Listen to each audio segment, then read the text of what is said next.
Brant has been battled by a little bit of a groin, but he's good to go, and I'm told by wind chill leadership he really is determined to play well tonight.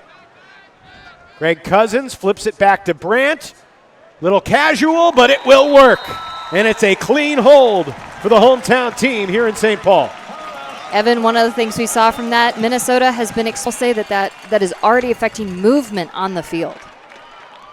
DeClercq shoots it, looking for Soufflot. Scherstrom, can he get there? No, he cannot. It's Kyle Soufflot with the Minnesota break, 2-0 wind chill. Tell you what, Kyle Soufflot has been a revelation for this Minnesota team. He only got his first start kind of. I mean, Kelsey, you've watched this Minnesota defense for years. What stands out to you about the way they defend the Madison Radicals offense as we see the great layout block from Noah Hansen? Needs a reset. Finds Scherstrom. Shooting it to the end zone. He's got Ted Shuey, and the Radicals are on the board. Minnesota tried to shut down. You saw some switches. Paul Krennic had actually shut down Scherstrom's. At least for the first 3 quarters of this possession. Crossfield hammer from Larson. Cousins brings it in for the score.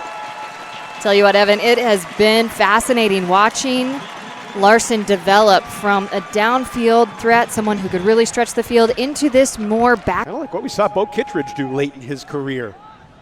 Raiders still incredibly explosive deep. This deep shot, though, looking for Cousins. And what a start for the Minnesota veteran Greg Cousins. He's got 3 of the 5 goals. Special team situations in these special games. Scherstrom gives it up. Shuey with 4. Shuey was bumped. They don't call it. Scherstrom does get it off. He's going to make it to the end zone, I think. Opportunity at the buzzer, and Madison scores! Radicals off the deflection, and Kai DiLorenzo catches the buzzer beater to bring Madison within 2. Minnesota had 5, Evan, count them, 5 players in proximity. Move it quickly enough that Ben Feldman doesn't pull them off with the timeout. DeClercq with a little give and go move. He can't get it. It's a floater to the end zone, and it's James Pollard ripping it down, skying the crowd, letting it roar here in Minnesota. Pollard gets his, and the crowd gets up. And you can see Pollard just flexing, hyped up. He hasn't had his stamp on the game until right now. And now veteran Reed, and what an awkward catch, but pulling that one in. Low throw, swing for Raider. He's got lots of space in front of him. Sabel Fernandez fills that space. Raider up the line. Scoober into the end zone. Cool. Will Brant has it for Minnesota. You know, Evan, if I could sum up that point with one word, it would be awkwardness. That play, the fact that he didn't and Madison gives it right back, not a great look. And now here come the wind chill once again. Burnett on the under this time. Something to keep an eye on, Evan. Last time that Minnesota scored, Coach Ben Feldman almost called the timeout. In the end zone, that's too easy. Soufflot to Krennic. And when it's easy, he doesn't have to. But yeah, Feldman almost called a timeout. That Soufflot. Different from when Greg Cousins was catching 60 goals in a season 8 years ago. I mean, in terms of the length of games and the style of play and the crispness of offense and the tactics and kind of depth of defense. Gutowski hunting a block, he can't get it. Raider to a wide open teammate in the end zone. Speaking of Cousins, he's good in any era. And the wind chill have their largest lead of the night so far. That throw interfered with by the wind a little bit, but Raider made the adjustment and hit Shope downfield. And that throw is intended for Klain, but it connects with Larson, and he will shoot it to a wide open Cousins, and Madison's got to guard that guy. My goodness, Greg Cousins, have yourself a night. Madison's got to do something. A little more experience in the UFA, lanky arms, double team on the mark. Scoober to the back of the end zone. He's got Max Sample. Incredibly, it is a 2-goal game here in Minnesota as we reach the half in the first round of the Central Division playoffs. Are you kidding me? Max Sample, that big body, doing work for Madison. This would be an important statement for the Radicals O-line to start this third quarter. Can they finish the job on this possession? Alexander leaves his feet and lays out for the score. And you could see the body language there from Pollard. Didn't think there was any way Alexander could get it. What an incredible. Madison, can they stay cool, calm, and collected near the end zone? Not quite. Looking for Sample. It was too tall even for the big man. And intercepted by Suflo. Nearly as significant as it was in the first half. Colin Berry at midfield, lets it fly. Krennic, deep space, on a platter. The way to a championship. Tell you what, it takes patience, it takes work. Raider. And sure as heck takes resilience. Well, that championship resilience on display right now for Minnesota. It was 12-10 at the half, but that's another break. Wilbrandt's throws slicing and dicing. This time Gordon Larson. But they haven't played fully on like that like they did last year. Remember last year coming into championship weekend arguably as the favorite, even though that was their first time. They're going to call this a Callahan. Can you believe it? Justin Burnett soaring into the end zone. That was unreal. I don't know how he did it. Well, Justin Burnett had been quiet up to this point in this game, but quiet no longer. You see him up. The fans are on their feet. Audience is pumped. Arms are up, and that's going to fire up this Minnesota team like they needed more encouragement to go on a run against Madison. Let's watch this again, Evan. I missed it the first time. Pretty good coverage off the pull. Did not leave Carrico with many options. And it was very close for Robert, but the official in the back of the end zone clearly put his arms in the air. Ever overcome to win a game was 7.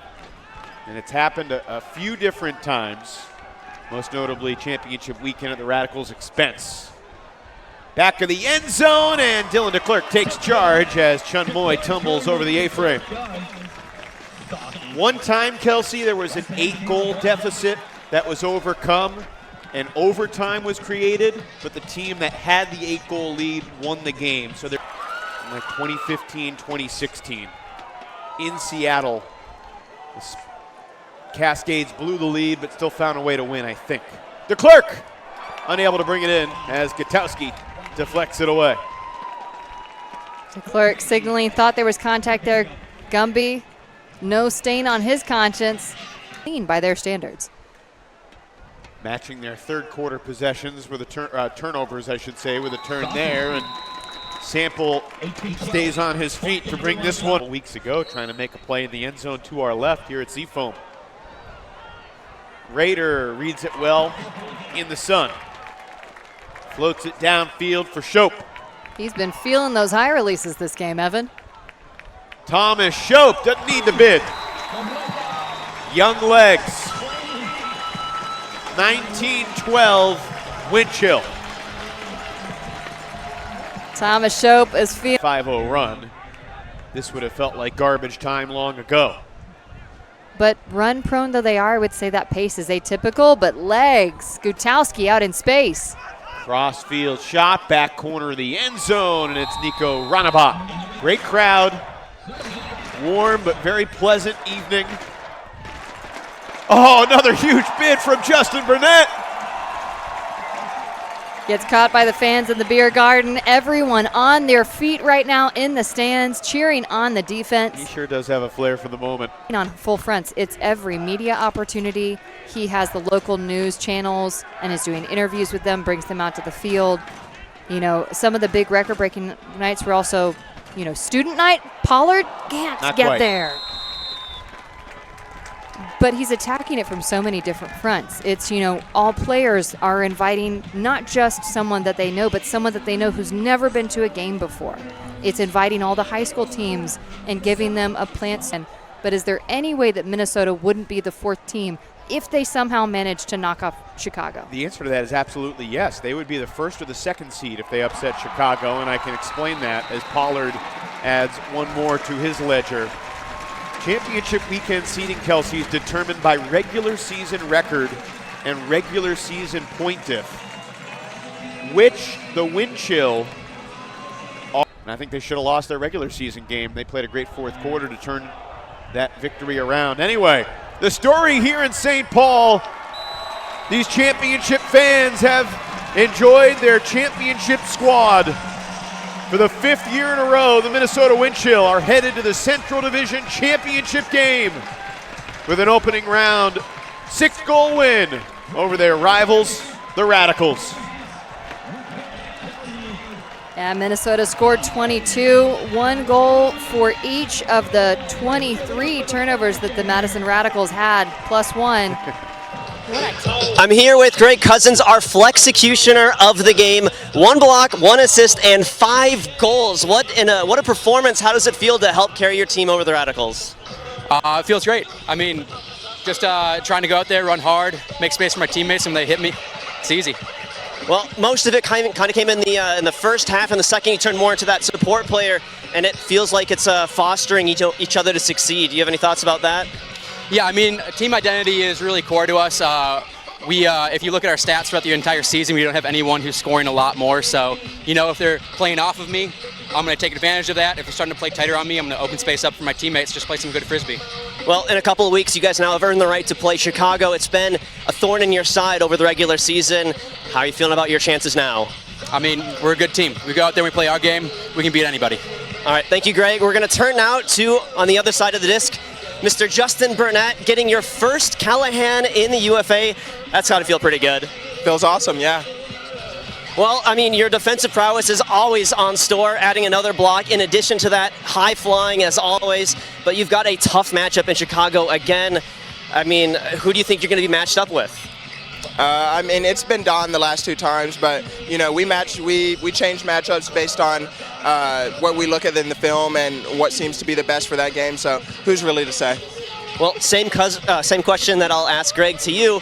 How are you feeling about your team's chances of success to make it back to the Final Four? Yeah, I mean, I feel great. We're a functionally basically different team than we were when we played Chicago last. Everyone likes to say that you're a different team whenever you play, but I feel like we have really grown since then. Our offense has grown in leaps and bounds, and our defense knows now what to hunt in Chicago, and we'll be at full force. So I'm looking forward to a really good game, and I think we have a great chance of making it back to Champ Weekend. Thank you so much. You hear to hear first. It looks like Wind Chill are all smiles heading into the rest of the playoffs. Back to you guys. All right, Nikhil, thanks so much. Thanks so Kelsey, much, man. quick final